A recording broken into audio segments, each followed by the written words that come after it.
are, because it will blow your minds. Of course, not literally.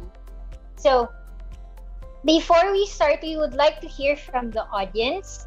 So, we would like to know where from the Philippines or from the world you're watching.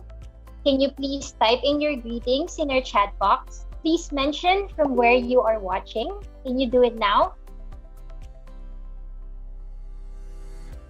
Go try to read some. Come on, guys. You can do it.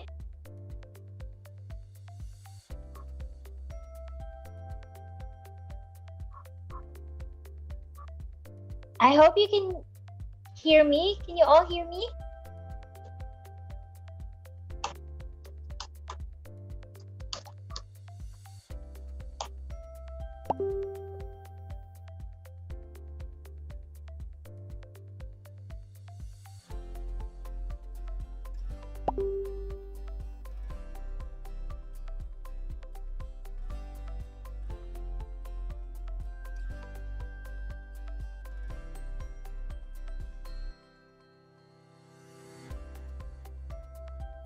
Okay, so maybe a couple more.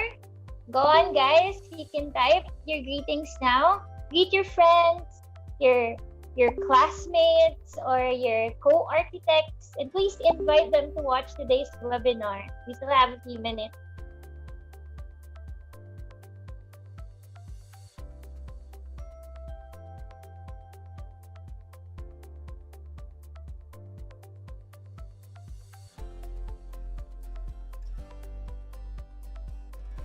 Okay, so we have Julie Ann Princess watching from Camarines Sur. Hi, Julie Ann. Hope you're all safe there. Wilfred Louis is watching from Cavite. And then we have Shane Makpatulad from Caloocan City. Hi, Shane. Andrea Gabitan watching from Cavite. Wow, we have a lot of people from Cavite. Hello, Caviteños. Stay safe. Corazon Tandok from Cainta, Rizal. Okay, and then another one from Baguio. Hi, Len Razon Tihana. I hope I pronounced that right. Oh, there's one from Pampanga. Hi, Gerald Paul Angeles. Hi. Jed Lambino is watching from Cainta, Rizal. Wow, Ken Mendoza Cecilia is watching from Bagak, Bataan. Hello, guys. Okay, and there's Danilo Gonzalez from Laguna. Wow, we have a lot of audience today. Hope you're all excited. Okay, so I won't keep you anymore. While you're typing your greetings, just keep them going. I might not be able to read all of them. There's a lot of you, which is good.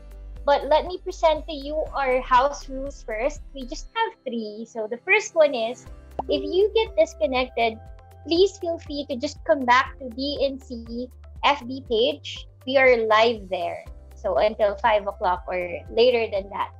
And then number 2, we will have a short Q&A after the discussions. So please feel free to type in your questions to Architect Ronnie Yumang. We'll go through them one by one. Now, the third one, which is the most exciting reminder, is we will raffle off 3 free ebook copies of Architect Ronnie Yumang's Connected book. So, do you want a free copy of that? I hope you do. All you have to do is answer our questions later. So, better write down your notes and listen attentively to the discussions, which will happen in a few minutes. I hope you're ready for that. But before we formally start, allow me to thank our sponsors for today, Boysen and EEC Coatings. Thank you for making this webinar possible, guys. Thank you for your support and partnership, and thank you for believing in what this webinar is all about. And to everyone, I know you're excited to meet our guest speaker for today, Architect Ronnie Yumang. So let me read a short description. Okay, Architect Ronnie Yumang is a licensed architect and an environmental planner. He was one of the top-notchers in the 1994 Architectural Board exam. He was a member of several organizations who champion green and sustainable architecture, such as the Philippine Institute of Environmental Planners, Philippine Green Building Council, and Philippine Native Plants Conservation Society. He also held positions in the United Architects of the Philippines, or UAP, back in 2017 and 2019. He is currently the president and CEO of Yumang Design Construction and Development Co. and Hoya Garden Corp. He wrote a book entitled Connected Regenerative Architecture Systems Thinking, one of his passion projects from which we base our discussions for today. Without further ado, let's all welcome Architect Ronnie. Architect Ronnie, I hope we can officially welcome our audience for today. Hi, thank you very much, Lei. And I would like to thank you all. I would like to thank you all for attending this webinar. This is very important and very,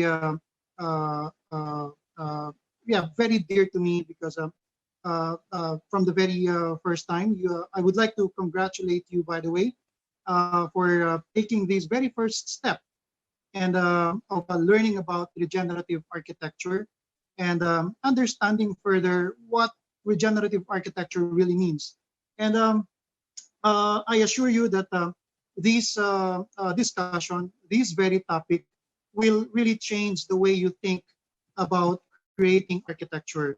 And so, as similar to what happened to me when I started doing this, formulating this concept, it really changed the way I think. Later on, I'll be able to discuss it with you further, and on the part two, we will discuss furthermore. Right, Lei? Back to you, Lei. Thank you very much. Sorry, keep muting and unmuting my microphone. Well, thank you, Architect Ronnie, for welcoming our audience today. We are very much excited to learn from you, sir.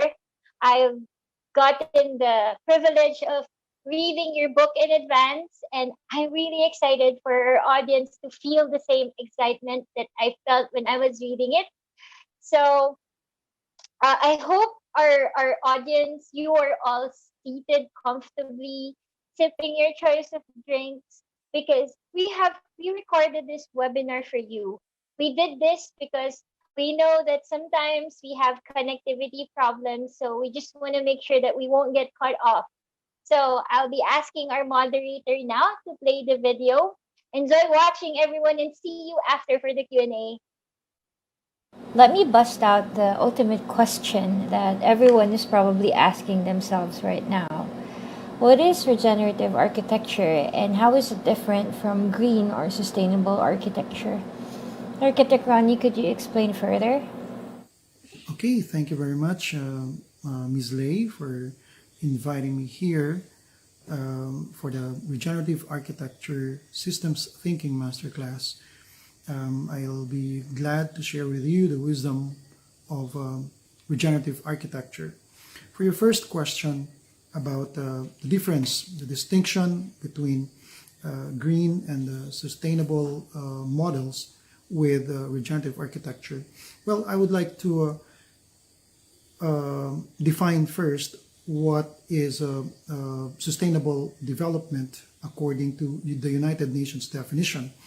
According to them, sustainability is meeting the needs of the present without compromising the ability of future generations to meet their own needs.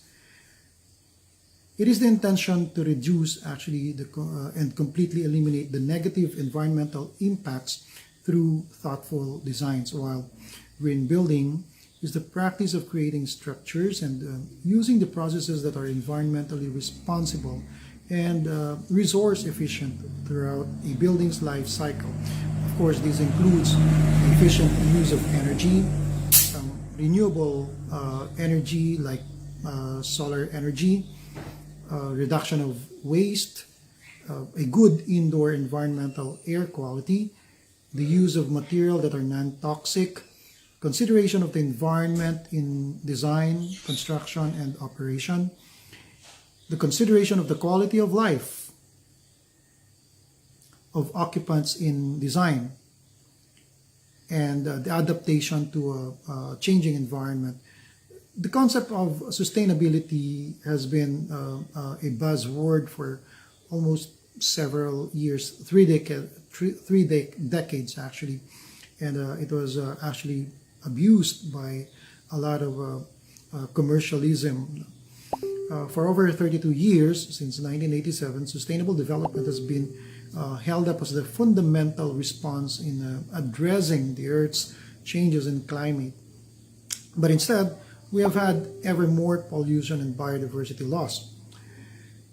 The problem with a sustainable model and a green building concept is that they are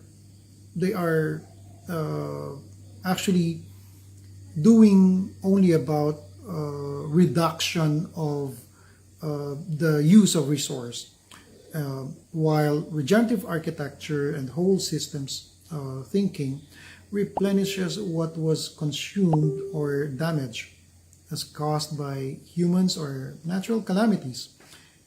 This actually reverses the damage and heals the earth.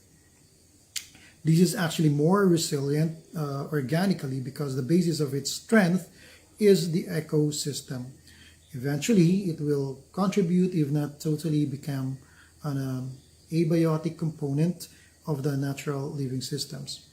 Now, let us look at the future of the Philippine context. The Philippines is actually projecting of about 200 million population, which is an increase of 48.5% from the 2017 data. If this same number continues to use the same available resources that we have, that is the water, the energy, the concrete, the wood, steel, etc., etc., these resources will eventually be depleted. The energy, the water, the material efficiency practices of green and sustainable concept will not suffice to address the mounting needs of the growing populace. Because imagine if right now the population is saving this material and we are growing, and that growth will use the same materials that we are using right now, how are we going to expect to have the material on the coming years if it is depleting? And so, in a nutshell, the concept of green and sustainable design aims for efficient utilization of available resources. It is about doing less harm. It is about reductionism. While regenerative architecture heals the negative ecological impacts created by human development, it actually focuses on replenishing the Earth's resources. It does not only restores but also improves the surrounding natural environment by enhancing the quality of life, both the biotic and the abiotic components of the natural and built environment. So these are two parallel different school of thought that both serves the same purpose, which is helping our Mother Earth. But the other one is saving the resources, while the other school of thought, which is the regenerative architecture systems thinking, is to replenish what we had consumed, what we had used, because eventually these will be depleted, especially the non-renewable resources such as sand and cement.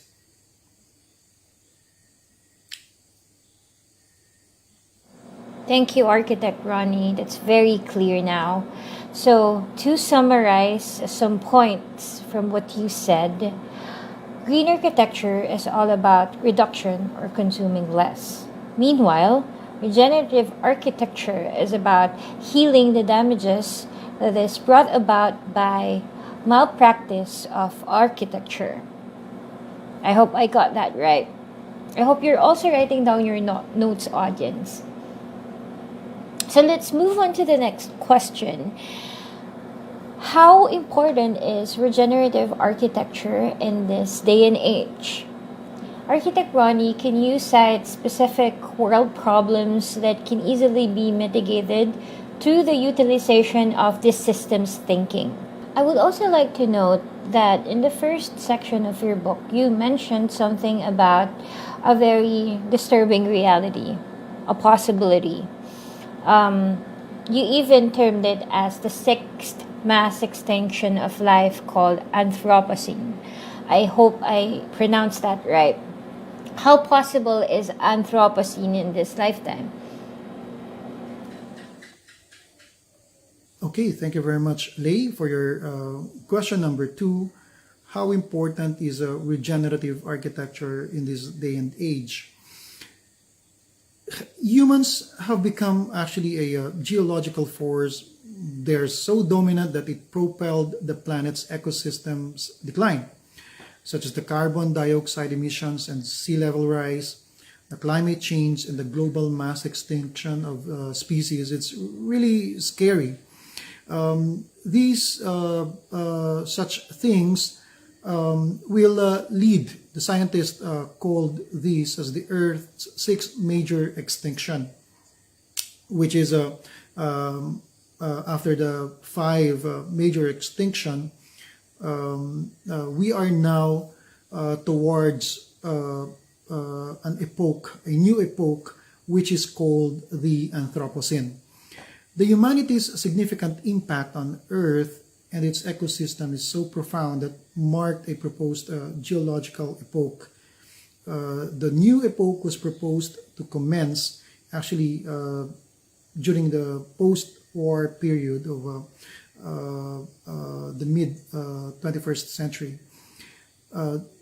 Scientists called it the Great Acceleration, where the socio-economic and the Earth system trends started increasing dramatically. These involves the industrialization of several nations. These dramatically increased our problem on the environment. Although there have been mass extinction events on Earth's history in the past,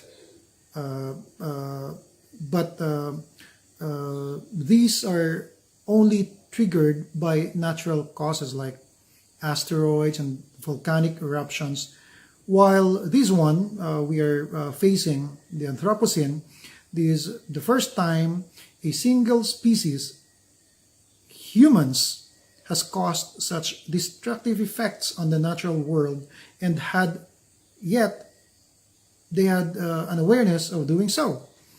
In fact, these are the so-called experts and the specialists doing these things. The Anthropocene also allows us to actually re-examine the relationship, because it's really scary if you will consider it as the sixth major extinction. Geologists also consider this as a good opportunity for us to realize, to examine ourselves between humans and the rest of the natural world, that we need to do something about what's happening. We need to realize, we need to understand that we are caretakers or stewards of the natural world, while others urge us to leave the environment alone and let nature run its course. But of course, human activity is intrinsically linked to nature. This is where we get our food. This is where we get our resources for our development, our houses, on everything, for us to be able to live comfortably. We are all part of it.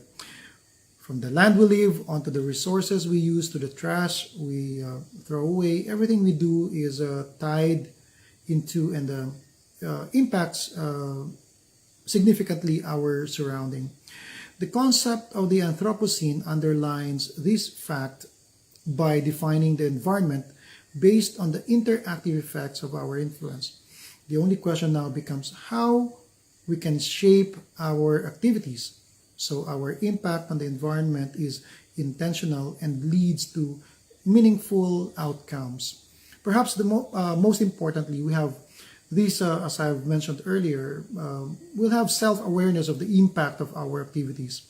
Scientific methods can help us comprehend how emissions from our vehicles and factories are causing Earth to warm, and how that warming will affect everything from sea levels to biodiversity. We are leading to the sixth mass extinction of life. Having this self-awareness along with our creative problem solving will be very critical to helping repair some of the negative effects of the Anthropocene, and will help us to be conscious of those effects in the nature. Man invaded tropical forests and other wild habitats teeming with biodiverse wildlife are in dire crisis. On the contrary, It is the whole of humanity who are now in grave health crisis due to the pandemic COVID-19 and the virus that it causes, which a number of researchers believe that it is actually humanity's destruction of biodiversity that causes the condition for these new viruses. These similar viruses like SARS, a lot of Nipah virus. These are all called zoonotic viruses that comes from the wildlife. In fact, almost half of the percentage of these virus came from wildlife, and it's really very scary. The biodiversity loss, our ecosystems are particularly affected by these large-scale mining, quarrying, and extraction of natural minerals. A massive industrial agriculture and deforestation and invasive planting causes these problems as well. Capitalism serving the demands of a growing population, because this is what we need. This is the population is what needs now, and that's the reason why the more that the population we grow, we cannot just save and reduce the resource. We need to replenish this. We have to understand that we need to replace what we had consumed. In fact, for many species, the climate where they live or spend part of the year influences key stages of their annual life cycle, such as their migration, the blooming, and the reproduction. These, because of the changes on climate, these are all have changed. In fact, one of my studies, some of the species which are regular wildlife animals become nocturnal, such as elephants, tigers, and perhaps some of the insects. They became nocturnal because they want to avoid humans. They are scared of humans, and so they go away just to avoid in contact with humans. It changes the pattern. It changes their life patterns, which is really very surprising to know.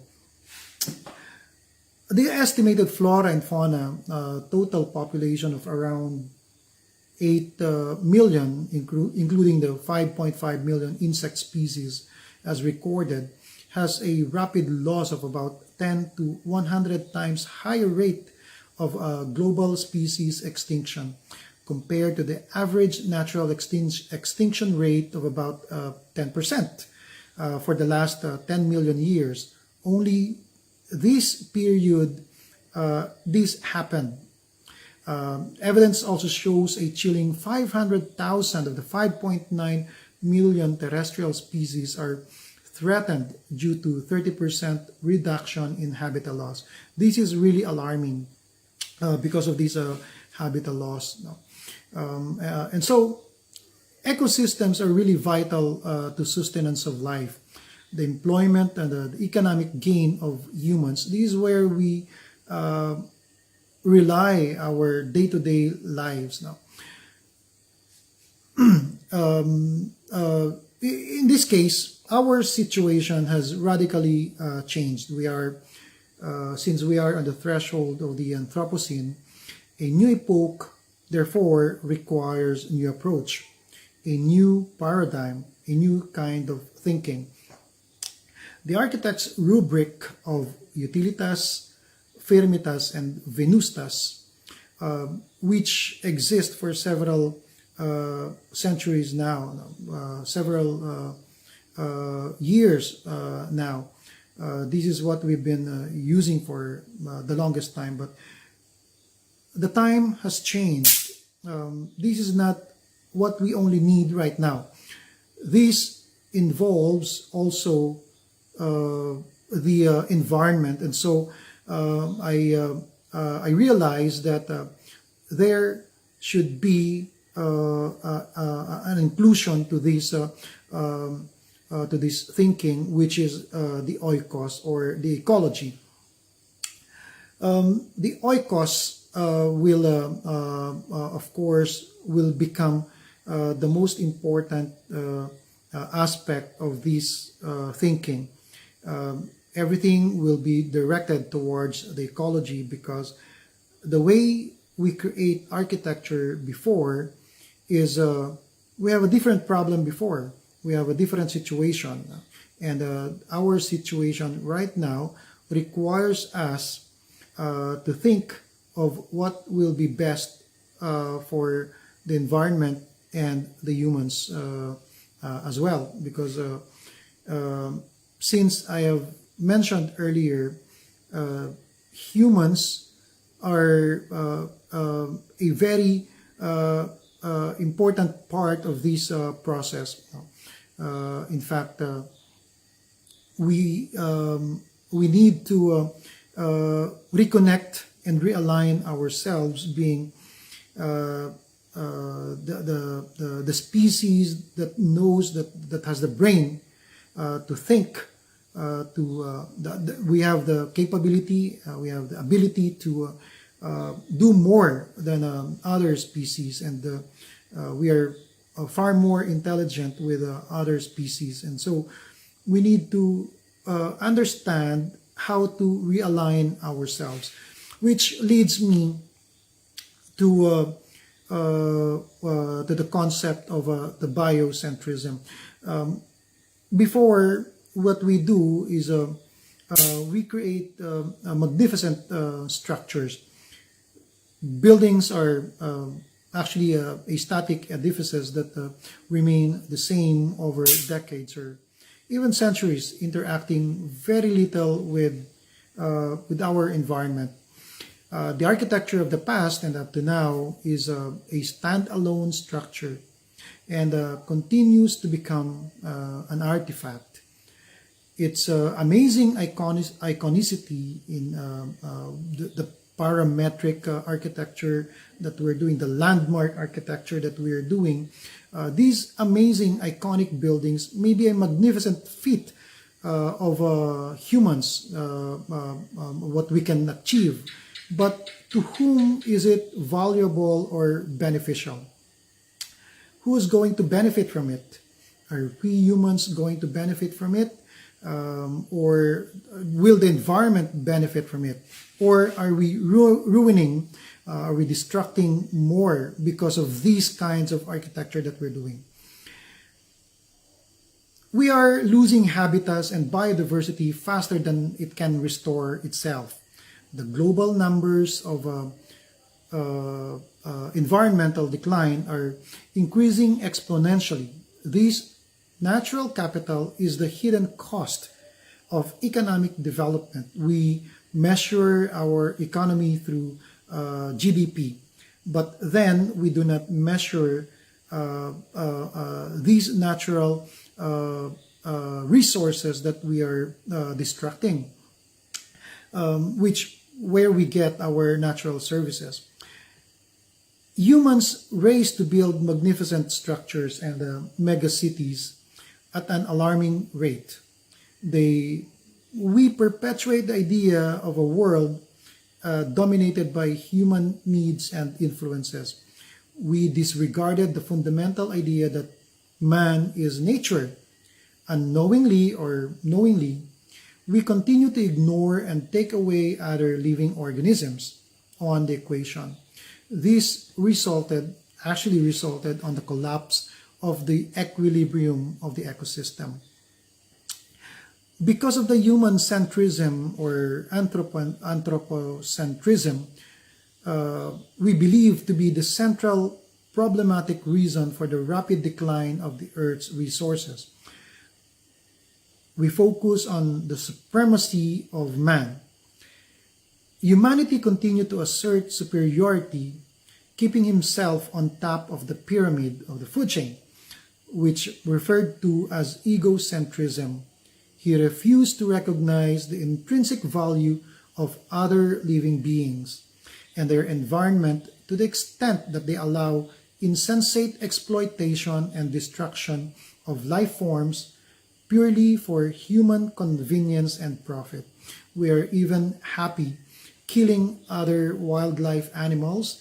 We're even happy shooing away other insects or birds or ants for that matter. But truth of the matter is,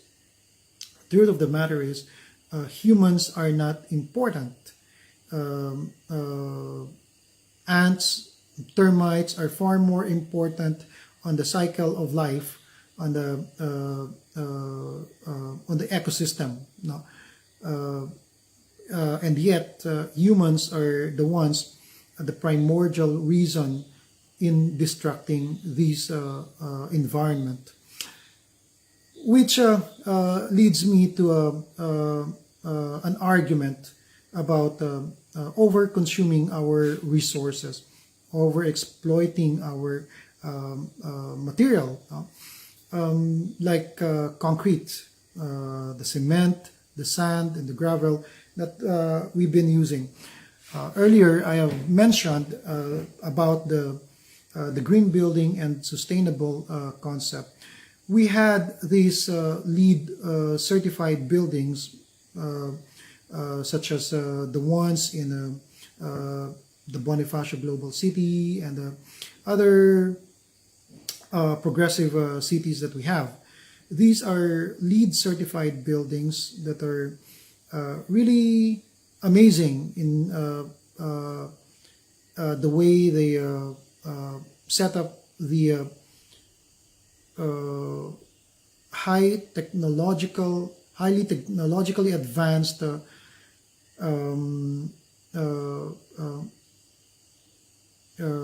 setup of how are they going to save water, electricity, energy.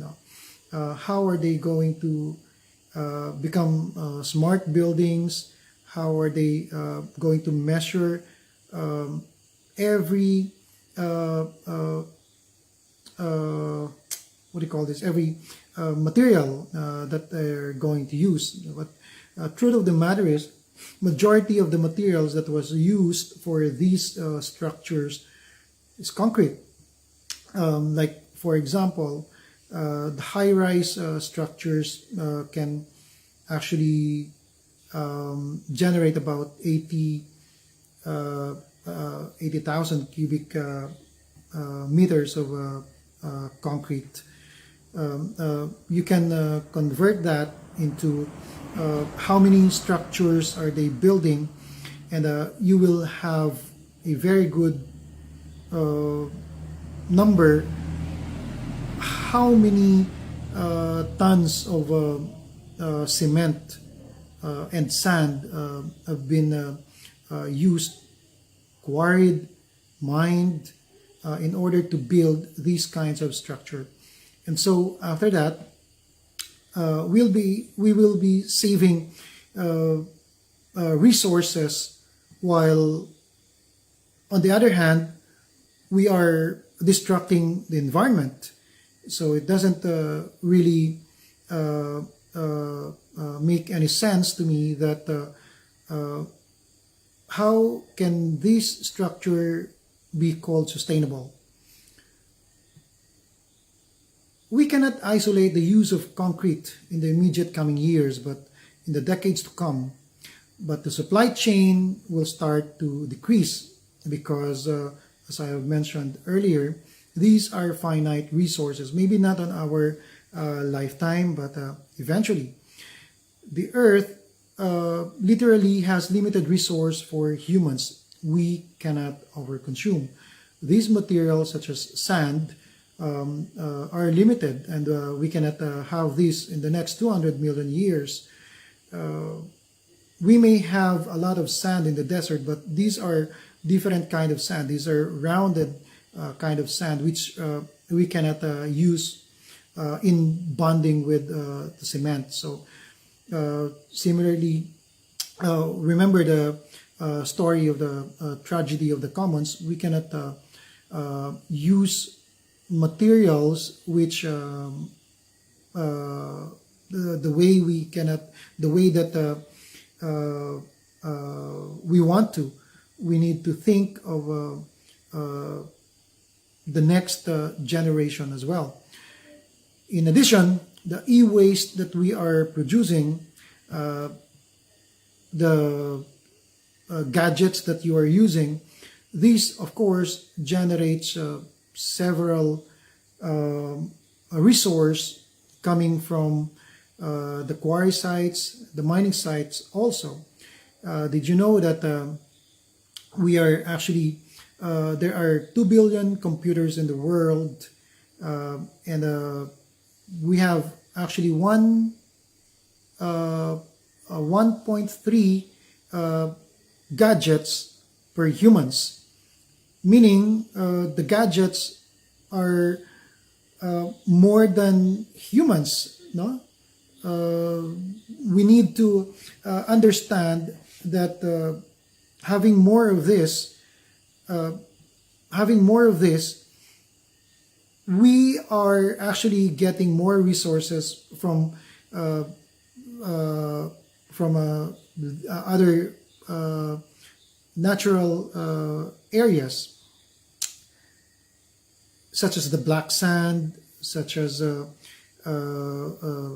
these are the material that we use for the glass and the monitor that you are using. So these are really very alarming to know. This is unacceptable, actually. Reducing waste and other creative, austere living practices are what we need. Resist the urge to acquire possessions that we believe that having more is good is actually bad. Certainly, you do not want a trap buying a very expensive device with lots of features on it that you don't really need, that is programmed to self-destruct in a couple of years. There's a planned obsolescence for these gadgets. That's why you will realize that these gadget is becoming weaker in terms of the memory, and so you tend to buy again. Living too little to nothing will leave you in amazement. The minimalist lifestyle will actually give you a feeling of lightness and peace. So nothingness is a virtue. It will unleash the most innovative solution in every one of us. So live less. To be able to help our environment, we need to live with less. Thank you, Architect Ronnie, for explaining that. So, Anthropocene causes ecological imbalance that causes pandemics. It just hurts to hear that somehow, or it's a reality that we humans play a big part in all of these. And we live in very interesting times which require radical thinking, radical ways of looking at things. So, how exactly do we achieve regenerative consciousness? Can you explain it to the audience? Our education is divided into separate fields. It is compartmentalized into different boxes, such as science, math, art, religion, and history. And science has been further divided into several compartments, such as biology, chemistry, botany, physics, and geology, as if each field existed separately from the others. What was overlooked in this approach is the way these different phenomena are related and connected. They flow together and influence one another. We never received a coherent picture of the world that reflected the way nature actually organized things, how these phenomena are related to one another and play a very vital role in each individual life. This actually the problem of our education right now, such as the architects. We thought we know what we're doing when we design a certain structure or a very important structure in that surrounds with a protected nature. We thought that we think that by creating a very nice geometric pattern, we copied the nature with its very nice lines and shape, form, with a texture, etc., etc. We thought that we are actually relating to nature, but it's actually not, because we will show you a graphic that how nature reacts, how nature design itself. No, nature creates things on fractals. Nature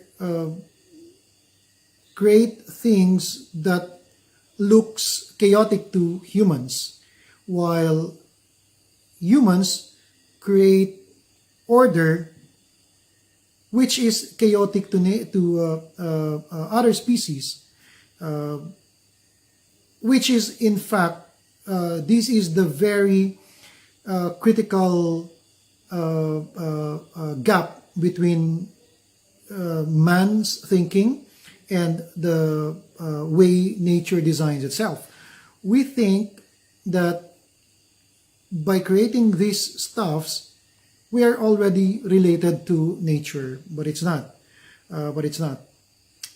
Nature conducts itself the way forests create things. Look at the decaying leaves, the rotten trees. No? You will see the pattern, the fractals of its decay. That's how nature works, and that's not how human design nature. We create a design that is totally different how nature operates.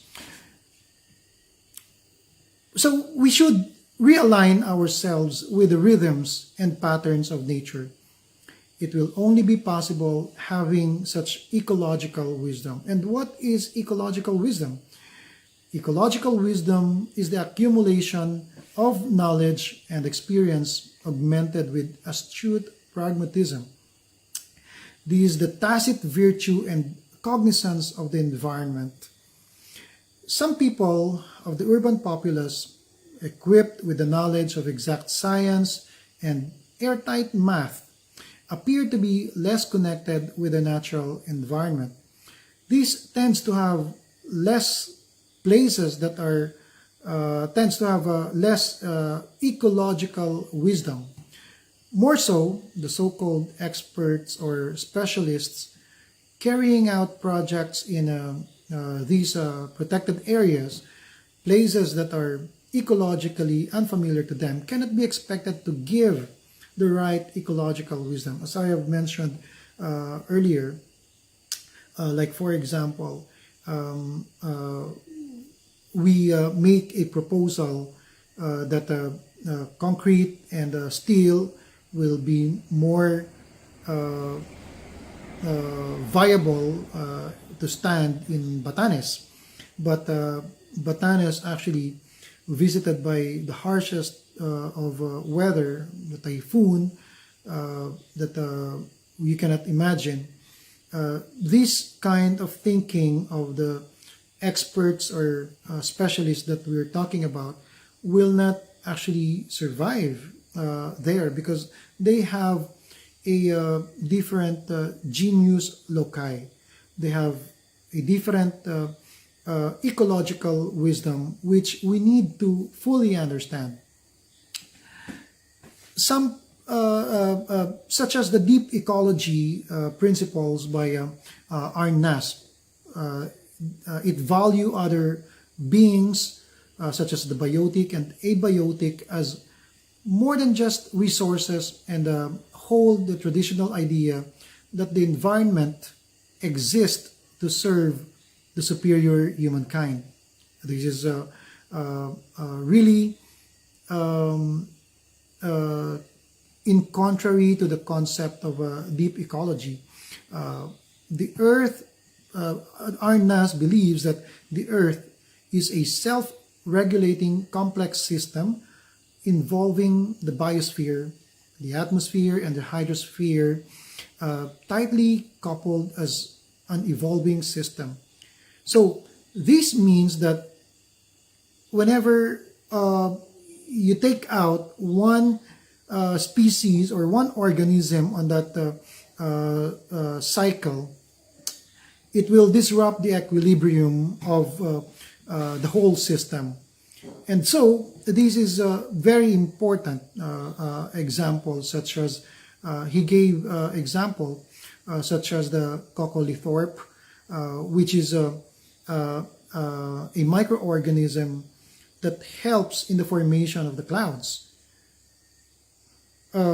which the clouds help us in reducing the ray of the heat that's coming from the sun. So once you disrupt the habitat of the seabed, like as I mentioned earlier, when you dredge sand, these will disrupt the microorganism on that seabed, and therefore that will affect the whole thing, the balance of the ecosystem, and that's what's happening to us right now. We might not know. We thought we know, but nature is really magical and intelligent the way it was designed. The constant interaction between living organisms and its biotic environment is highly relevant, highly relevant on one of the complex processes of the carbon cycle, maintaining the conditions for the which is suitable for life. Nature is intelligently designed. It concealed its complex composition, appeared simple on its guise, but man's limited capability to deal with its complex fractals only sees what he wants to see. A geometry of lines and forms which man tends to organize. You can see the venation of the leaves. There's no straight line there, but for man, he will interpret this to create order as he knows it. All things he find chaotic instantly destroy nature's perception of order, and therefore these really shows the difference how man thinks and how nature works and takes its own course. Nature actually heals its own wounds, its own course meant to pass through the natural cycle of life. Its beauty lie on the evolution of decay, the life, the growth to decay again. It cannot be altered. It has to be that life cycle. From decay to life to growth to decay again. So this is what is beautiful about understanding this cycle. You need to understand this pattern, and so you cannot say that you will only choose the blooms and you will not accept the decay, because it's part of life. This is one thing very good about the Japanese thinking of the wabi-sabi, which is they actually give importance to the imperfections. They find beauty on what is imperfect, and I believe in that as well. I advocate this kind of thinking. In fact, going back, I also would like to tap the importance of the heritable indigenous knowledge. I would like to give example about a very interesting, very interesting comparison between what happened to Yolanda and the super typhoon Ferdy in Batanes. In Yolanda, this is a very glaring fact that what happened in 2013, the super typhoon, one of the biggest or one of the strongest typhoon in the world, super typhoon in the world, which created about 315 kilometers per hour of 1 minute sustained wind. It actually killed, and it has fatalities of about 6,000 to 7,000 people. Okay, it's the worst disaster of all in the history of mankind. That's what I thought. But when I further studied what happened, this actually happened on a 100-year cycle. This actually happened already during 1890s, the turn of the century. It happened the same super typhoon with almost the same fatalities, 7,000 also. But because of but also happened again after about a couple of years, 5 years. It happened again, but not a super typhoon. It's just a strong typhoon, but it killed several people. So what's interesting here is that these areas is a typhoon belt, is considered the typhoon belt of the Philippines, but it happened 100 years ago, but we're not doing anything bold about it. It will happen again. It will happen in the next year. If not this year, it will happen again on the coming years. But we are not learning from the several mistakes. It's recurring. So what attracts my attention really is when I did my research with Super Typhoon Ferdy in Batanes, they had the same super typhoon, 315 kilometers per hour, 1 minute sustained wind. This happened 2016. 0 death, 0 fatalities on an isolated island. They have certainly not technologically advanced as what we had with Yolanda, which all the world is looking at Yolanda. No? But here in Batanes, nobody even knows it happened there, no?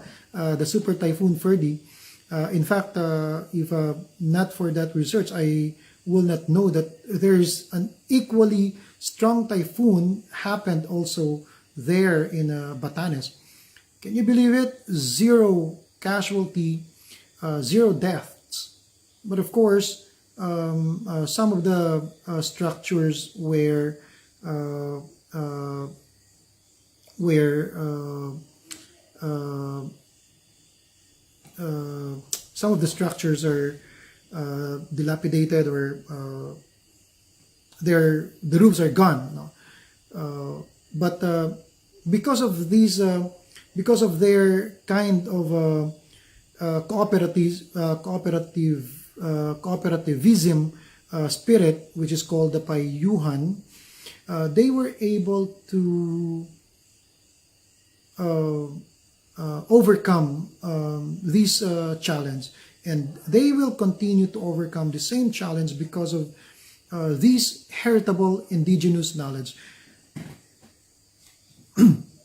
This heritable knowledge is a result of ecological and traditional knowledge by the indigenous ancestors, passed down to generations, several hundreds of years now.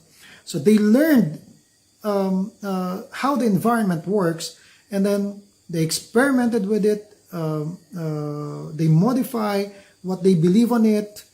They created rituals in order to realign themselves until they reach a certain generation, which recently, right now, it's becoming unpopular because of most of the people believes on the sophisticated technology, of course. Now, let us go back to my comparison. Yolanda has the most sophisticated technology. Batanes used only their heritable indigenous knowledge. And yet, nobody died, no casualty in Batanes. Very, very surprising. I attribute this to the indigenous knowledge of these people of the Batanes. Many indigenous communities have long had awareness of the way nature's systems work. They observed the environment carefully, watching the ways animals lived, how the natural world moved in cycles and patterns. The elaborate rhythms and rituals have helped native people to align themselves with the rhythms and processes of nature, to feel a part of their local worlds. And very interesting, if I may add, earlier, is in Batanes, they look at the leaves of the arius. They look at the animals. They look at the environment, and they can easily detect or get a clue what's going to happen next with the environment. Similarly, with Ifugao, they have the same way of realigning themselves with the environment. They have their own indigenous system to protect their forest against mounting pressure of tourism. They replant 2 or more trees whenever they cut it as a replacement, and they give the land some rest to be able to recover. Comparing this to the mother's womb, you cannot just give birth every year. Your body needs to recover. Your body needs to take some rest to be able to give birth again.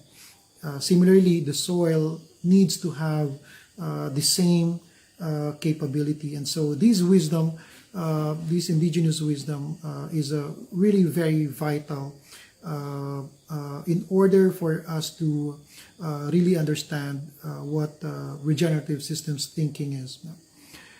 With this, we can use other regenerative materials such as the engineered timber, which is the glue laminated timber and cross laminated timber. These are materials that's being used on the first world countries such as Canada, America, Europe, Japan, Australia. They can even build high rise out of timber, all timber. And this is really environment friendly because wood, timber regenerates. Unlike concrete, unlike sand, when you quarry it, you have to wait for 200 million years to be able to get another resource. While if you will use timber, if you will use tree, all you have to do is plant more trees. You will wait for it to grow of about 8 to 10 years, like the oak tree. They grow from 8 to 10 years. Then you can harvest these trees again. They regenerate.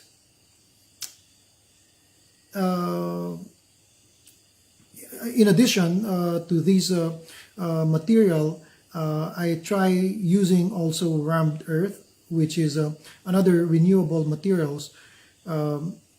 Whatever soil you can use on your excavation, excavated material, there's a certain mixture with the clay, with the loam, and if you wish to make it a little bit stronger, you can use a little bit of cement.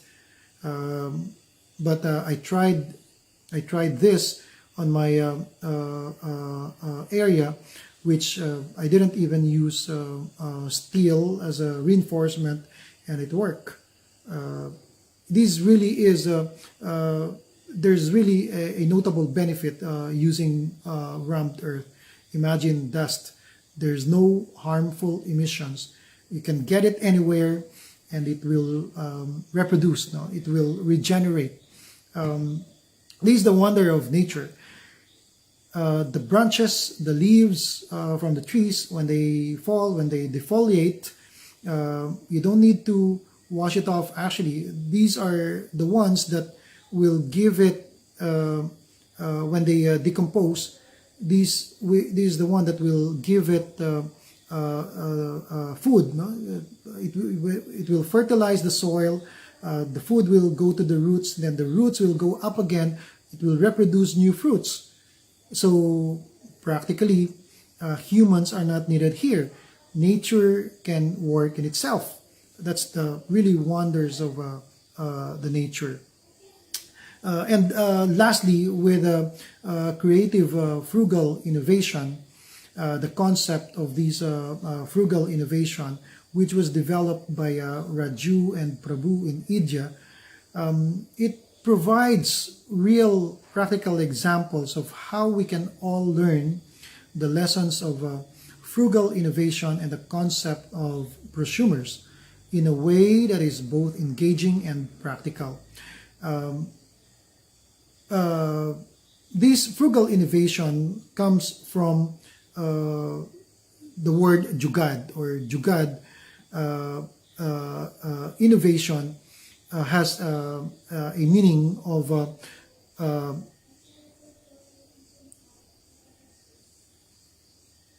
an innovative fix or an improvised solution born on ingenuity and cleverness. In other words, these are life hacks. These are life hacks. In fact, there are a lot of viral or memes about this. No, you can see it in Facebook about these innovations, Jugad innovations. It's very funny. It's really very funny. You can see like an air condition parted by a wall which supplied the two rooms. No? But it really works. A lot of things are really funny when you look at it, but you will get amazed when you learn that these because of these life hacks, Indians were able to develop a sort of a powerless or non-electrical refrigerator. Thing is they develop a solar power system using cloth and salt, and now they also develop the car manufacturing, which is very famous right now, which is called Tata. No. What's amazing is that they are now sending a satellite to Mars using this Jugad innovation. Really, really amazing. We're not looking at it. You will be able to be inspired by these kind of frugal innovations. So frugal innovation is more than a strategy. It denotes a new frame of mind, one that sees resource constraints as an opportunity but not really a liability. So in a nutshell, we can safely say that there's a lot more thing that we can do to be able to develop this consciousness about regenerative architecture systems thinking. We need to work it out. There's no excuse, because this is the life of humans that's at stake. As I have mentioned earlier, man are not important. In fact, the ants and the termites are much more important than us. So we better think closely and think again. How are we going to make ourselves, what we're doing, relevant to contribute to the environment? This is not only about reductionism. This is not about sustainable model, but rather how are we going to replenish the lost plenitude, the Earth's lost plenitude. Thank you, Architect Ronnie. I have a summary. Let me share it with the audience. Let me just read my notes. Regenerative consciousness involves realigning with nature's rhythm through indigenous ecological wisdom that enters on biocentrism. Needing less in life, the less is more ideology, and consuming less of the resources that are finite, like concrete. It's amazing how big world problems can be achieved by just embracing the wit of ecology or what works in the past, like what you have shared about Jugad innovations and about what our natives are doing before and how it can apply to the modern times. And it involves changing the way we think and completely transforming the way that we live every day. All these seem to involve internal processing or internal changes, reevaluating our choices on an individual level. But then you mentioned that regenerative architecture involves processing things on a communal level. You also mentioned that we are to act collectively to achieve social regeneration. So how exactly can social regeneration be achieved?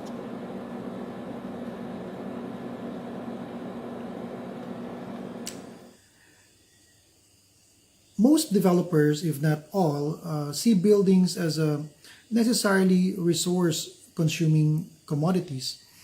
It is to be built with potential revenues over long time periods now. But of course, we need to earn profit from this. No, we need to get a revenue from this. This is the bottom line here.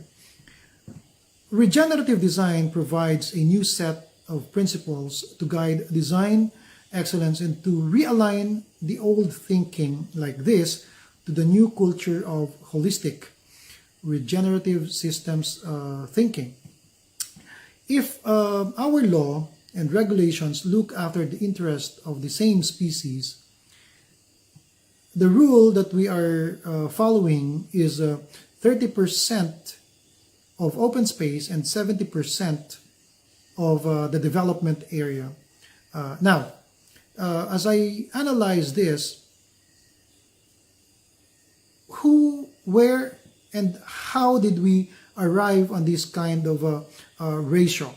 How did we understand? How did we understand to set the 30%? What is our basis on creating a 30% open space now? Perhaps our basis is again human-centric, but not necessarily biocentric. And so this is my thinking on this matter. If we are going to do this 30-70 rule, what I did is I changed the way this kind of concept into 7:30 ratio. I created a 70% allotment for the environment or for the ecosystem and 30% for the development of my property. This is what actually I'm doing right now with our property here in Alfonso Cavite. I allotted a much bigger space for the environment and 30% for the development area. Aside from that 30%, still I provided more nature again. The reason being is that these 70% will produce the natural service that I need. The people who will live here will have their own food production. All the natural services will come from that 70%. Now, you will tell me that this is not profitable, this is not possible because you are actually losing a profitable land. Now, the land is scarce. The land is very much more expensive rather than the trees. Because of that kind of thinking, we thought that trees are not important. We thought nature is not important. And that's the very reason why this is what's happening to us right now. We thought it's not important, but it's the most important actually. And because of that, I put value on the environment. I leverage on them. Since you're going to generate your own food, all natural, all organic, you process your own food, that's where the value of the property becomes. And if a lot of people are having problem with their health, definitely this will be their choice. Definitely it will be a very good value proposition for these kinds of people. Of course, not a lot of people will have something like this, but this will snowball in the long run. So it is therefore imminent to succumb on the wisdom of the site's carrying capacity and not to abuse the commons. It is also imperative to allow the land to heal and replenish its abundance for the benefit of all life. In here, I'll be able to coexist, co-thrive with all other living organisms. I'll be able to adopt the heritable indigenous knowledge that I am talking about earlier on this kind of community. Now, these kinds of community is not for everybody. These kinds of communities for those who value life. As I mentioned earlier, this is not about human-centric, this is about life-centric, this is about biocentric. This concept greatly rejects the existing norm of the community development, emphasizing more value on self-glorifying thematic designs just to sell a product. Instead, it fixates on addressing the real pains. I address the pain point of the market, my market, the cognition of the needs by the prosumers. By the way, the prosumers, called the producer and the consumer.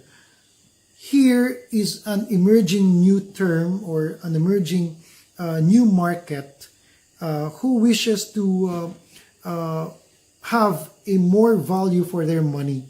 Okay, meaning they become involved during the production. So the way I will design my architecture, the way I will design my community, I will involve these people in doing this kind of architecture. They will be involved during the production process of these kinds of structure.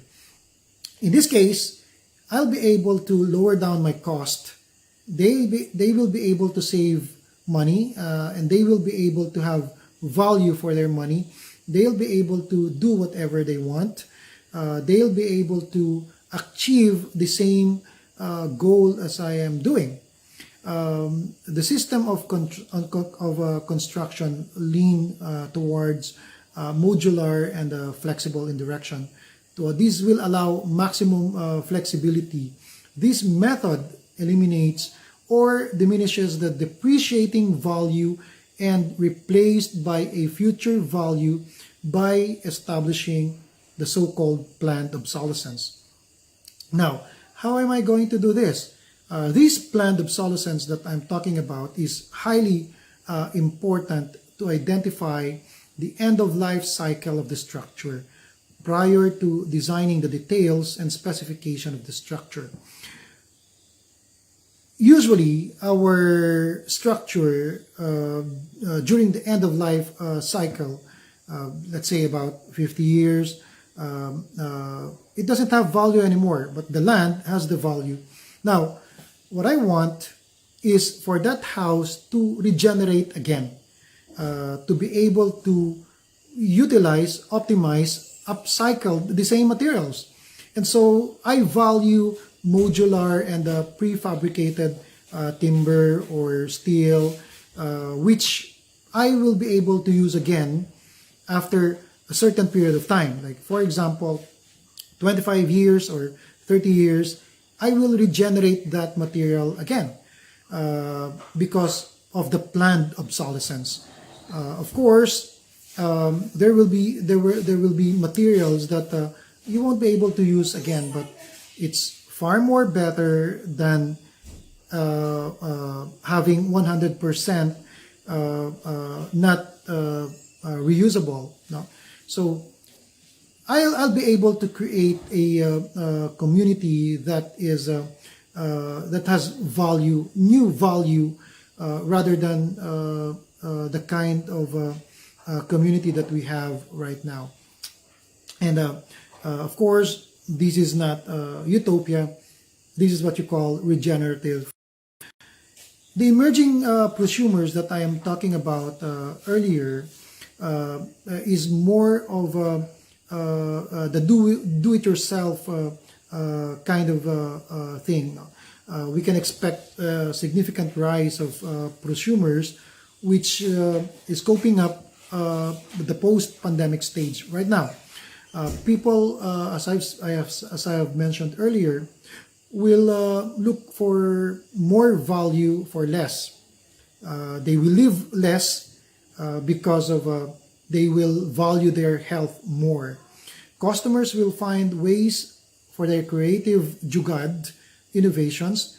People not only personalize their phones and computers, but also houses and buildings. This time, the regenerative business model spreads the opportunity of growth from grassroots to the middle component of the social pyramid. So this is bottom to top. This structure will disperse the global wealth, not to a few, but to other species of Earth.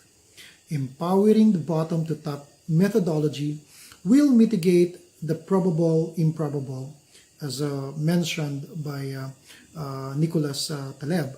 This is a never-ending cyclic mistake has to curb, or at least we confront now.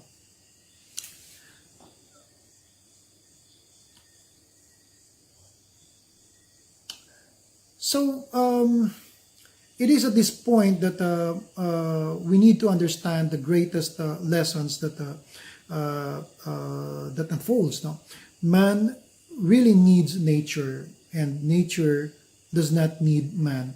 So we better think again. Earth actually has been existent for 4.5 billions of years, and man has just evolved for almost 200,000 years ago. Or this, you can translate this to 0.00044% of our planetary age. Man comprises a very small component of life on Earth, almost 0.01% of the total biomass. Plants, mainly trees, dominate the largest share of more than 82%. Humans, insignificant on the numbers, made an enormous impact destructing our planet. Earth's having a natural extinction rate of 10% will not affect its ecosystem with the loss of 0.01% of humankind. The extinction rate is negligible. The planet will continue to thrive without man. So, for man to continue to exist, consequently needs nature. Increasing collaboration with other life forms will unleash newfound creativity and innovation that will shape the transition towards regenerative culture. So I would like to deviate from the kind of architecture that we're doing, the parametricism, the international modern, or the kind of architecture that our education taught us in the past. We need a different thinking right now. We can begin to heal divisive ideologies and old habits of competition driven by the outdated narrative of separation. We are all connected. The screen you are using reading this book, quarried from Earth's minerals, the paper you write down notes are from the cut trees, the water you drink that goes into your body is the same water molecules that dinosaurs drink, is as old as Earth.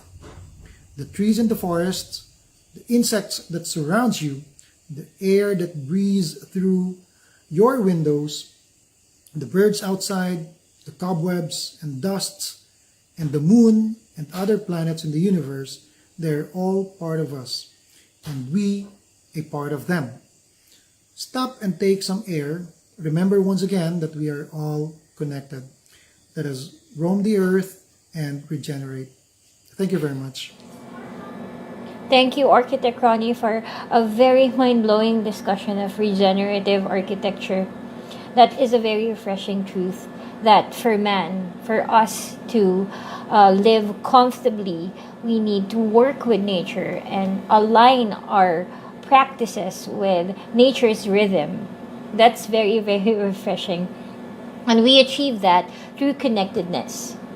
I'm sure the audience is very excited to ask their questions. So we'll take a short break And then after that break, you'll get the chance to ask your questions to Architect Ronnie. We'll go through them one by one. So go to the CR and grab a drink. We'll see you all in a bit. In the stillness of the night, each person's hope to realize his dream continues to smolder even in sleep. A dream of a brighter future. A dream of a cleaner world for our children. A dream to fly high. We see you. This is our vision, that together we soar. The Filipino family's needs for their living and working environments are fast evolving. Every step you take, we are there to offer solutions. Our continuous innovation is underscored by our steadfast commitment to support you in your efforts to improve your homes and workspaces.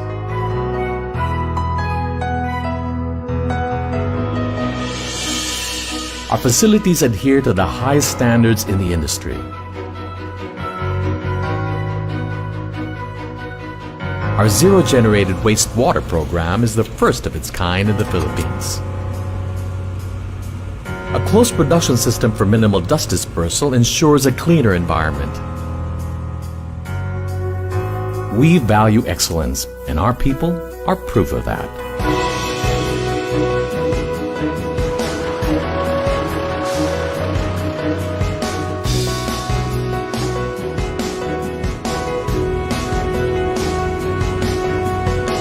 We provide lead-free, low VOC and odorless products that contain innovative ingredients to improve their performance.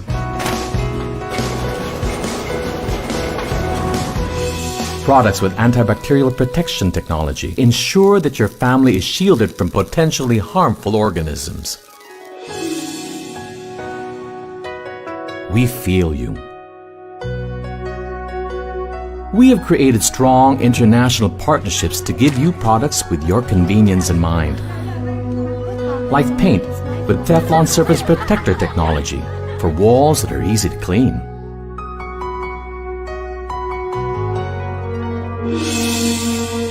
We hear you.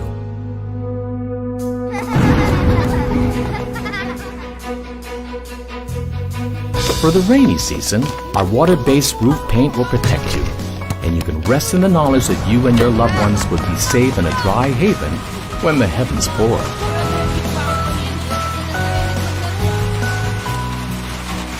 We understand you.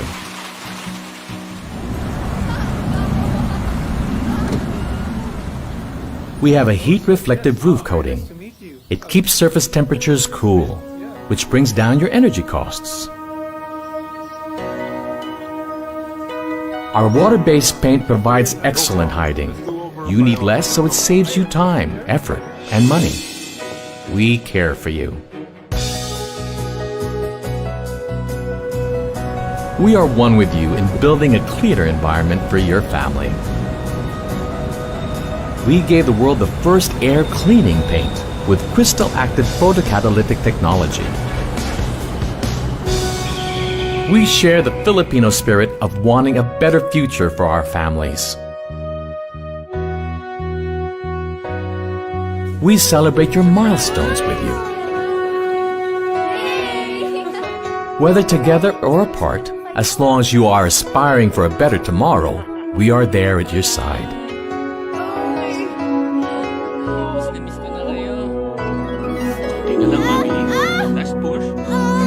And we are committed to the country's future generation. We are one with you.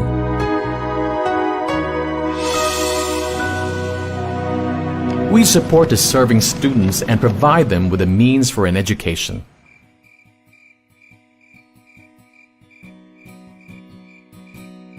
Even our country's wildlife, they too need help. We support you. Across the nation and beyond, we continue to explore new horizons with cutting-edge technology providers. We tirelessly offer you the best solutions to every unique situation. In all aspects, we strive to think ahead of you, the Filipino family, and provide answers to your questions and needs on the home and workspaces that you inhabit.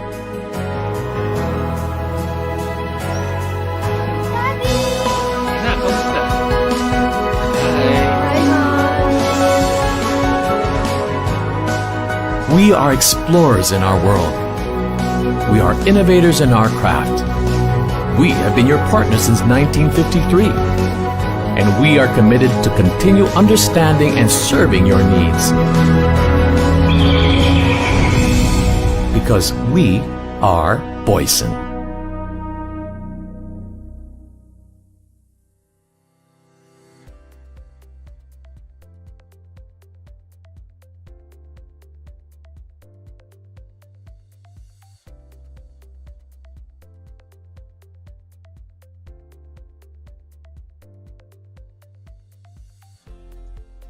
Okay, welcome back, audience. Isn't that mind-blowing? Thank you, Architect Ronnie, for explaining all of those things. Um, we would like to thank again our sponsors, Boysen and EEC Coatings, for making this webinar possible. Thank you for that wonderful ad, Boysen. It's also very heartwarming. It's excellently done. And before we start, I would like to tell you something about a book, one of Architect Newman's passion projects. So did you know that everything that Architect Ronnie shared a while ago can also be read and found in his book, Connected: Regenerative Architecture Systems Thinking? Okay, this book will be available online for only 500 pesos. You can follow 4 easy steps to order. So, moderator, do we have the order guidelines to flash on screen? I hope we have, but if not, let me tell you the 4 easy steps to get a hold of this copy. So, the first step is for you to go to the official page of Connected, wherein you can read the synopsis. Then locate the registration form there, fill it out, and then send it to the email address mentioned there. That email address will reply to you with the payment details. And then after payment, just make sure that you send proof of payment to the same email address. Wait for the confirmation. And then that confirmation will also have the link to the book. The last step would be for you to download the ebook and be connected. Easy, right? So I hope you get to order soon, because the 500 peso rate is just good for the release week, which is this week. So I hope you order soon. I've also mentioned a while ago that we will be raffling off 3 free ebook copies of the book. So I hope you're ready for the first question. Okay, are you all ready? The first one who will type in the correct answer will get a free copy of the book. Are you all ready, audience? Can I get a yes there?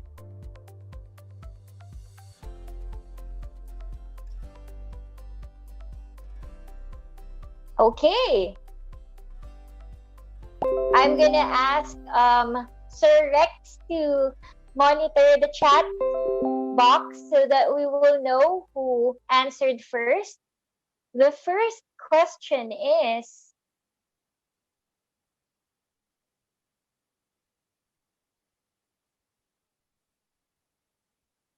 name one.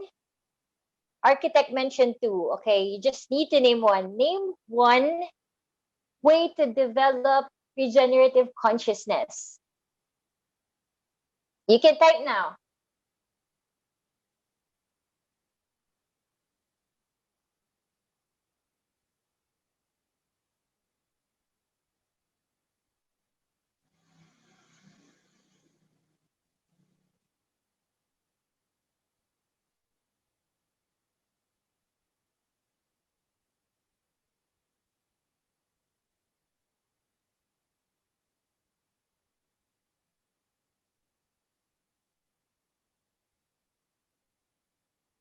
Okay.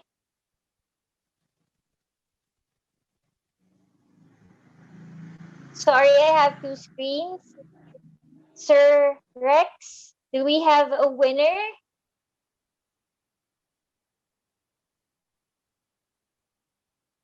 Okay, I think we have. Sorry, I can't see my chat box right now, but I'm sure um, some of you or a lot of you has got the right answer, but unfortunately, we'll only choose one. The first one who typed in the correct answer.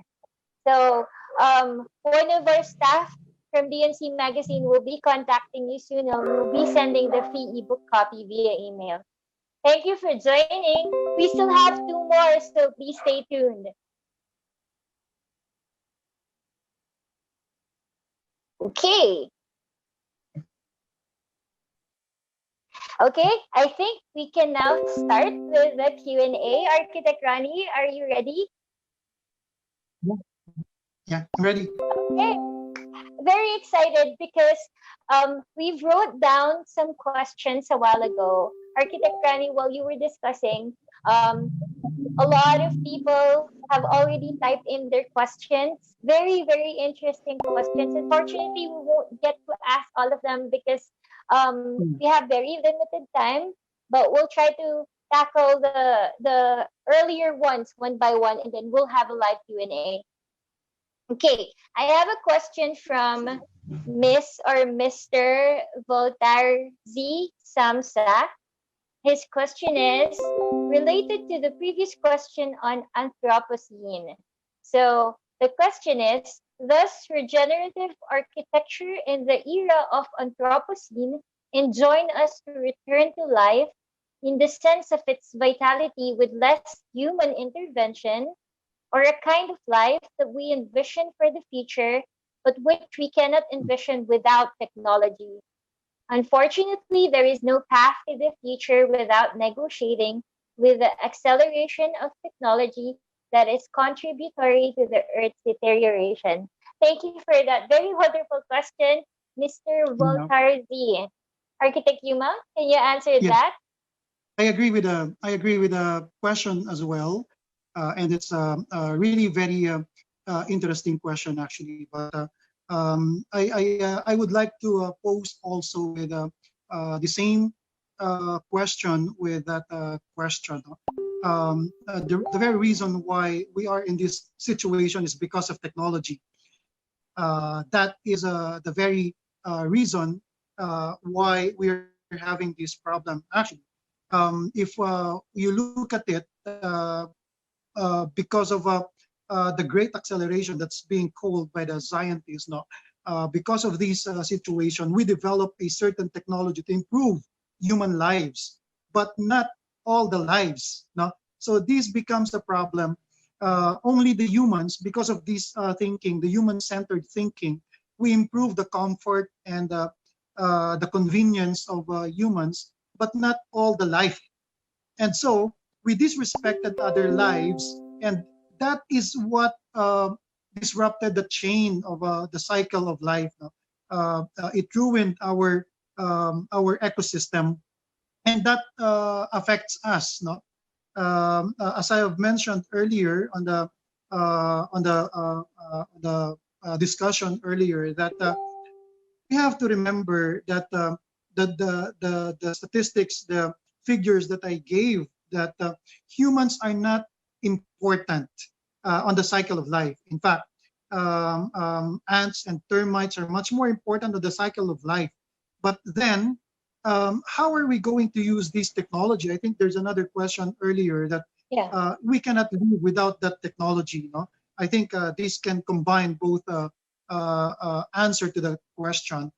The technology is very important. We just need to use this technology on how, on the primary matter, how are we going to live in co-thrive, in coexistence with the other living organisms, because they are important as well.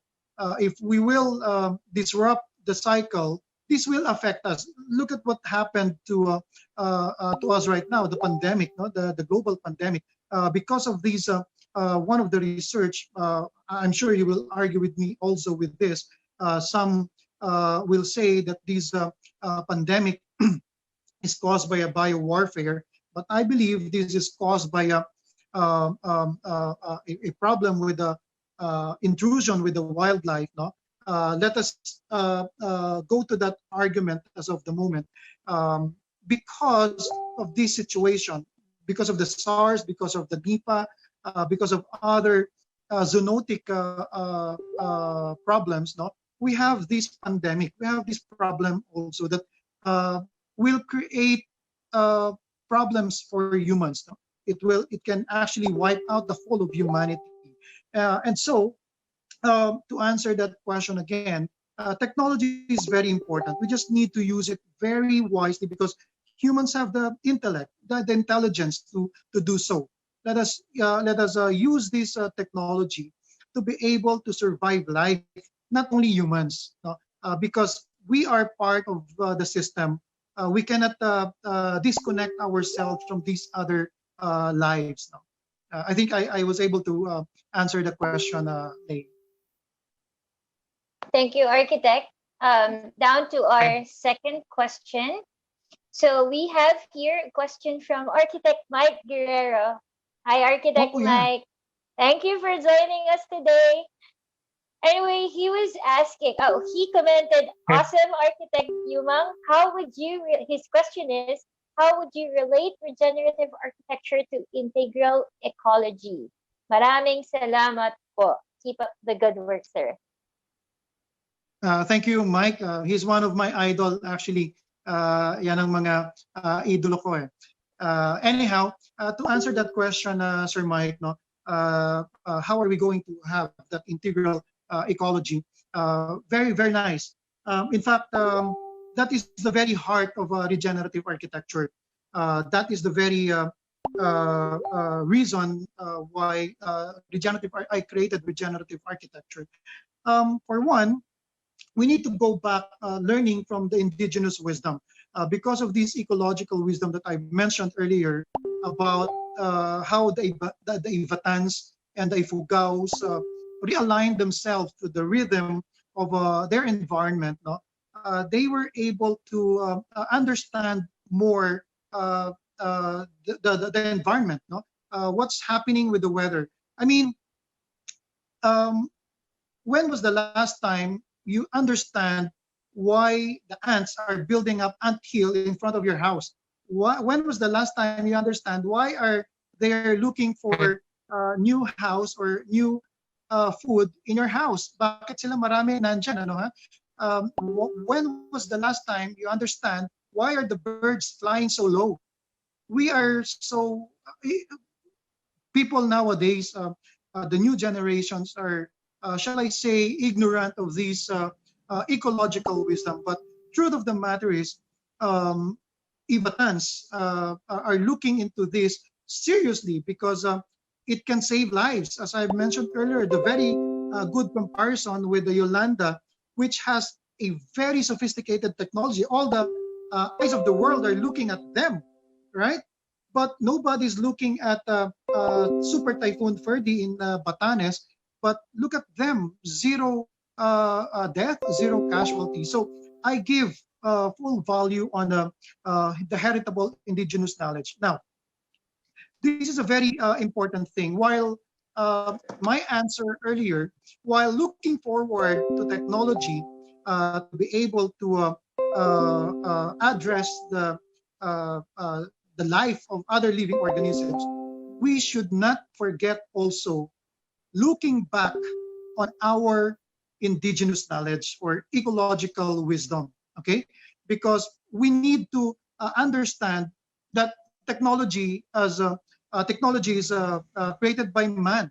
Then if it's made by man, it is also limited in capability because man's intellect or intelligence is limited as well, no? So therefore, this is not complete. We cannot really fully understand nature, no? in its own totality, and therefore do not forget the indigenous wisdom, do not forget the ecological wisdom. Thank you, Architect. Yeah, noted on that. Respect the past and just apply whatever worked before and just modernize it so that it will work for us now. Thank you so much for that fact and truth. We have another question here from Michelle Joy Dumalaon. If in the future we have regenerated the balance of nature through architecture and other allied professionals, this implies the cooling of the earth. How then will regenerative architecture balance the ecosystem so that we will not experience a new ice age era in the future? Okay. Thank you, Michelle, for that question. Thank you also, Michelle, for that question. As I have mentioned earlier, nature is unpredictable. It's very magical. We don't know what's going to happen next. But what we're trying to do here is to save humanity, because what we've done in the past is we've done so much abuses, so much damage to Earth, and we want to save what we can as much as possible. Now, I believe that doing regenerative architecture, or not the architecture itself, but the culture, the regenerative culture, if we can do that, there will come another problem, no? Because nature is very dynamic, the environment is very dynamic, and we just need to do something right now to be able to assure of our presence and life on Earth. No? So as of the moment, what we can do is help restore the cycle of life. That is using what we do best, architecture and the construction industry, because we are the primary stressor of the environment.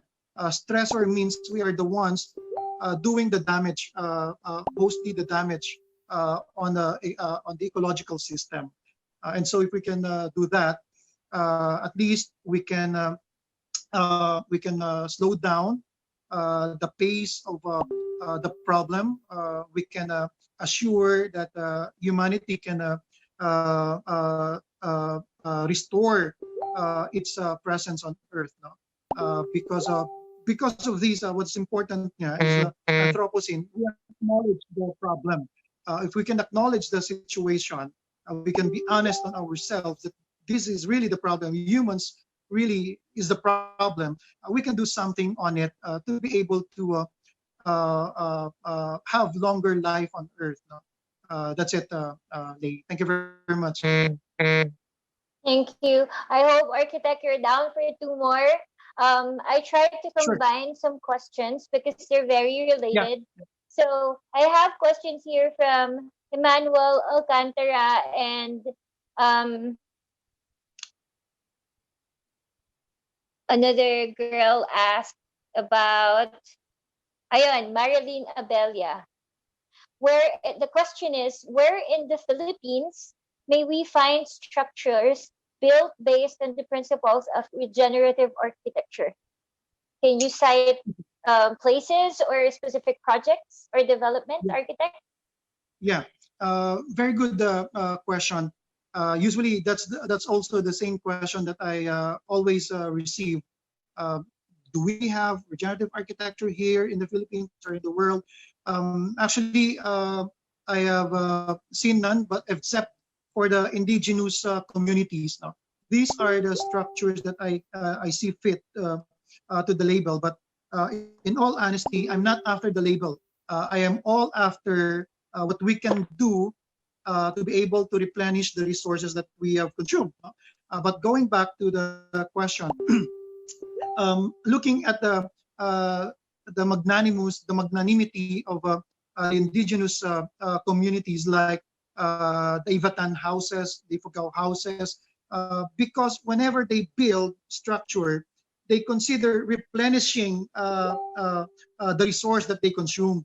So this is the very important aspect of regenerative systems thinking. No? Whenever you use things, how are you going to replenish that material that you use? No? It doesn't have to be the same material, but how are we going to restore the next system that we will use? Like, for example, we buy so many gadgets. In fact, some of you are using 2 cell phones, 3 cell phones. different from the computer, different from the laptop, different from the iPad, different from the desktop that you're using. This is what I'm talking about earlier, that the statistics shows that these gadgets that we're using is more than humans in the world. No, humans are composed of 7.7 billion, while we have 8 billion total gadgets, including servers, etc., etc. Meaning, what we are giving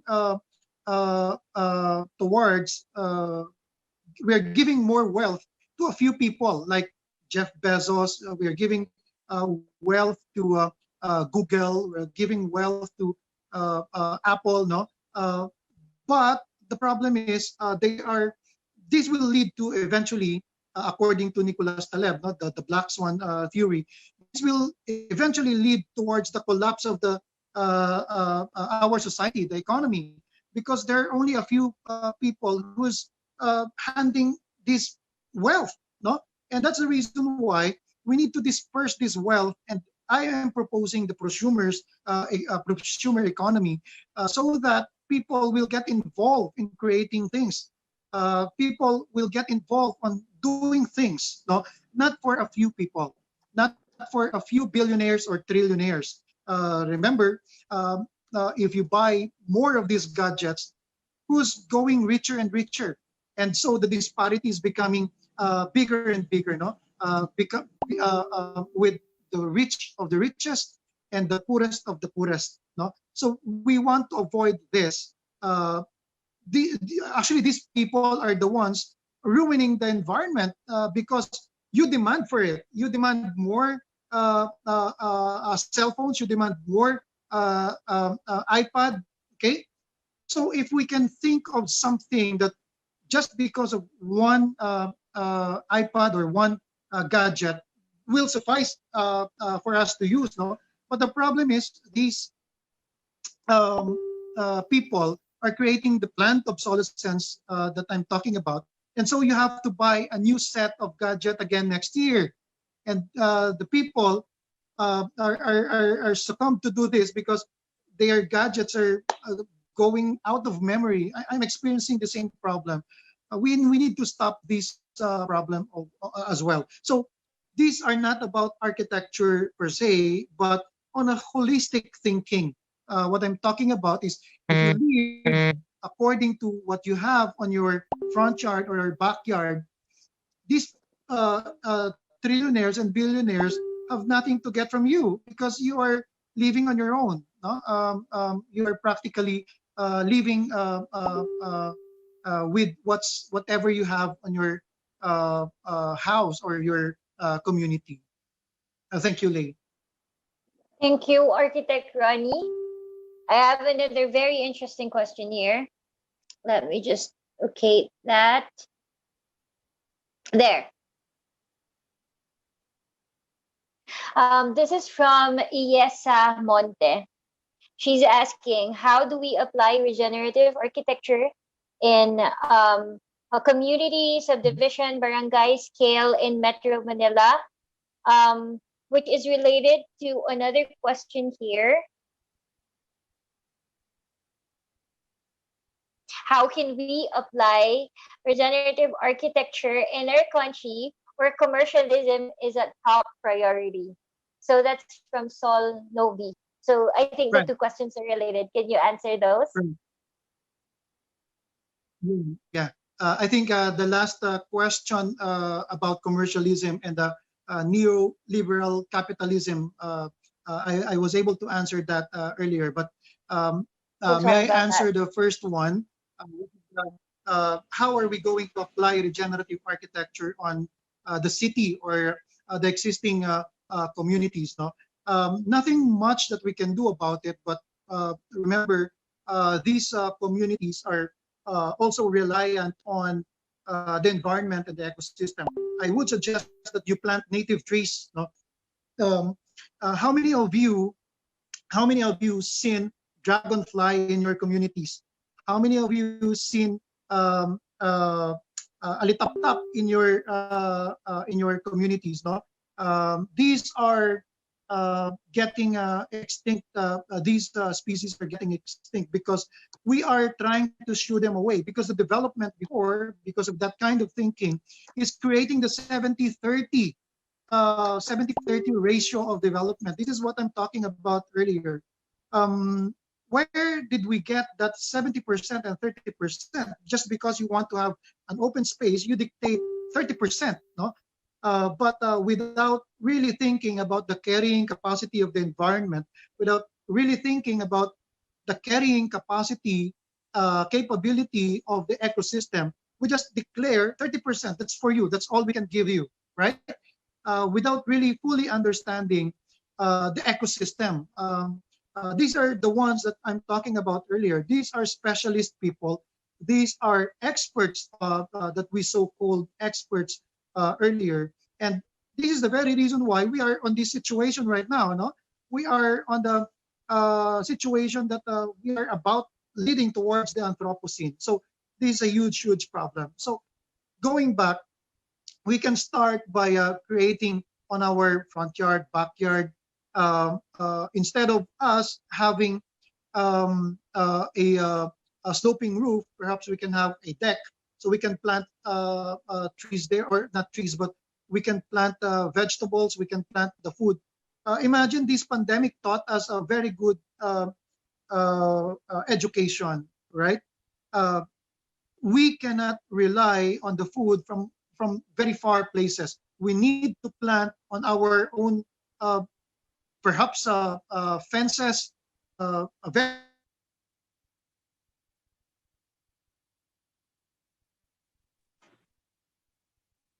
Hello, hello, Lei. Hi, architect. Hello. Yes.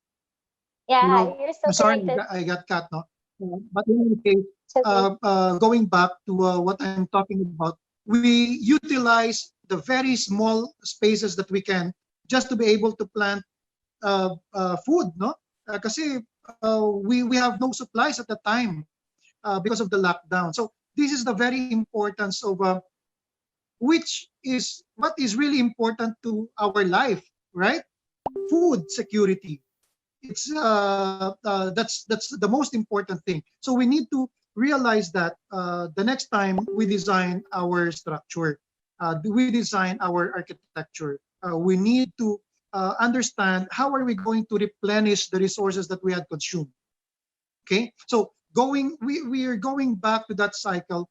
How are we going to replenish? How are we going to restore? How are we going to supply? Okay, so that's the very basic thing that we have to remember. Back to you, Lei.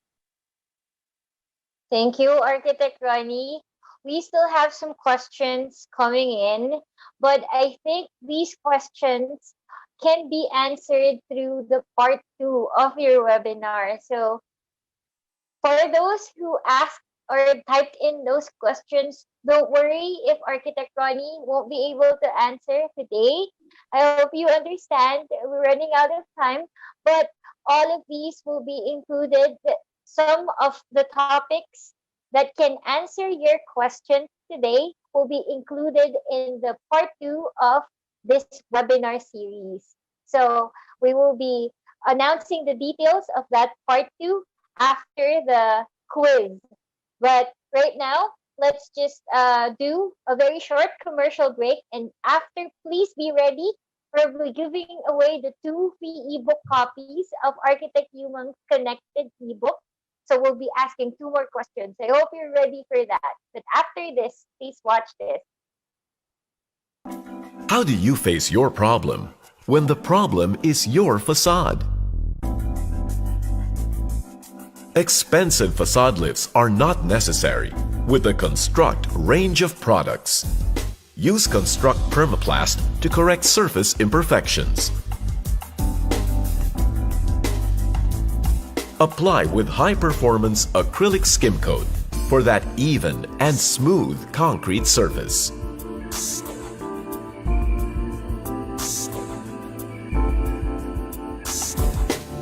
Use Construct Durafil fast-setting gypsum compound to patch holes on gypsum boards and overjoints. Use gypsum putty as finishing coat.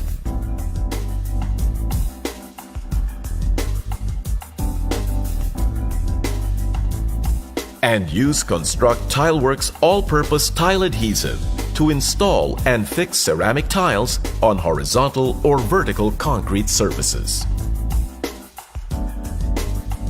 And with all that, you're ready for your facade paint. With Boysense Construct products, beauty and perfection are never skin deep.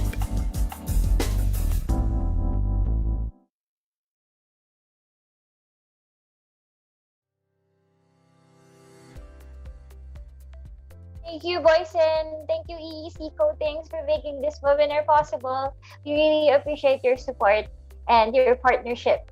So, I hope you're all ready for the last two questions, which will bag you that free ebook copy of Connected. Are you ready? Can I get a yes in the chat box? Okay. Sir Rex, are you also ready to monitor the chat box and identify who will get the answer first? Okay, here's the second question. This is fill in the blank. Man's chaos is nature's blank. So please type your answer in the chat box.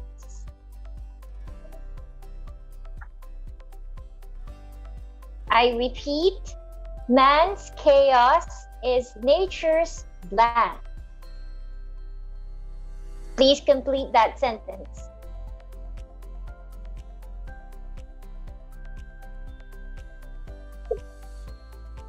Wow. Okay.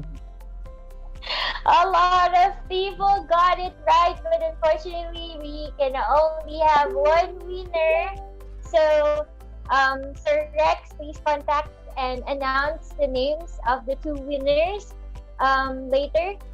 We are now down to our last question. Actually, this is a semi-essay type, and I will be needing Architect Ronnie to help us decide who will be taking home that third extra free copy of Connected. So, the third question is, you don't have to answer as quickly as possible. You just have to be honest with your answer. And we will choose, Architect Ronnie will choose the best answer. Okay, Architect Ronnie, are you ready? Okay. Yeah. The question is, or the prompt is, what is your major takeaway from today's webinar? What are your major learnings, or what are the highlights of today's webinar? Please type in your answers. We will be giving you 1 minute to do this. Thank you so much, audience, for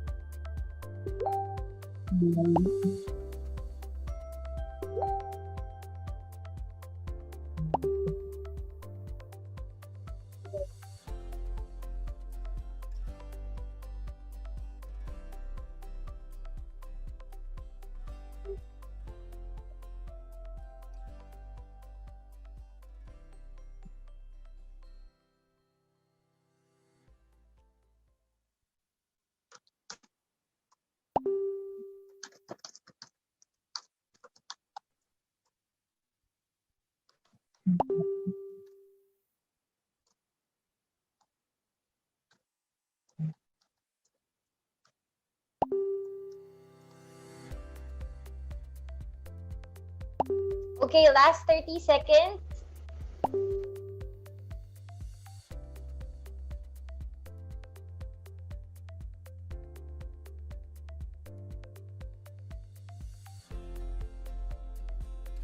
Wow, these are really good answers, Architect. Mahihirapan po ata kayo mamili dito.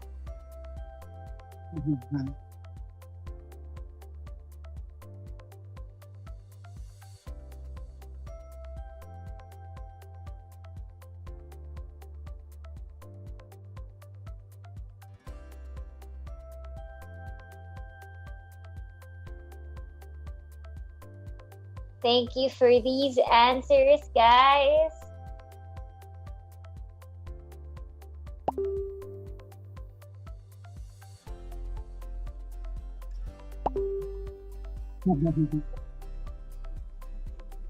Okay. Guys, you can still type in your answers, ha? But I'm gonna ask Architect Ronnie to choose one. Architect Ronnie, can you chat me the winner so that we can announce to the other two names? I Or like can the you read it, answer of Architect Ronnie? Len, and the less, live less, the live less by Len. I forgot the name. Is that Len? I forgot the name. It's okay. We'll just try to backread Architect Ronnie, but Yeah. I think that very short, but I think regenerative architecture webinar is about, it's really reminding people to live less. Thank you, Architect. Right. For the other two winners a while ago, we have the names, so please be patient with us. We're just trying to verify and validate. So after this webinar, we will just post it in our official page, and then we will ask you to message us with your email address so that we can send it to you today. Okay? Is that all right? Okay. So that officially ends and concludes our webinar part 1. Architect Ronnie, thank you so much for making time and sharing your expertise today. We can't wait for you to share another topic, another very interesting topic next week.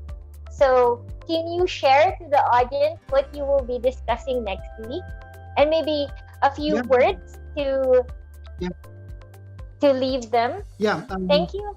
Please join us again. Please join us again next week, 31st of August, 2020, same time, 4 p.m. As we lead on a more in-depth discussion regarding regenerative architecture. I will discuss the benefit of the creative frugal innovation and how we can learn further from the indigenous wisdom, the ecological wisdom,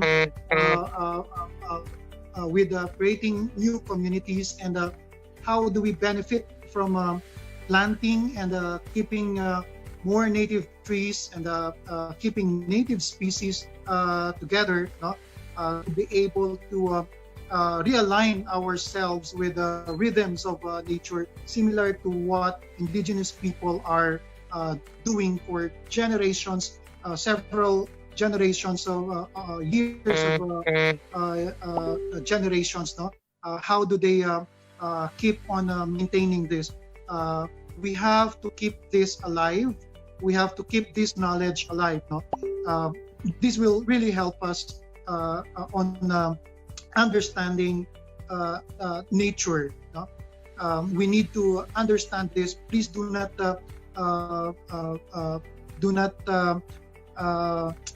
forget these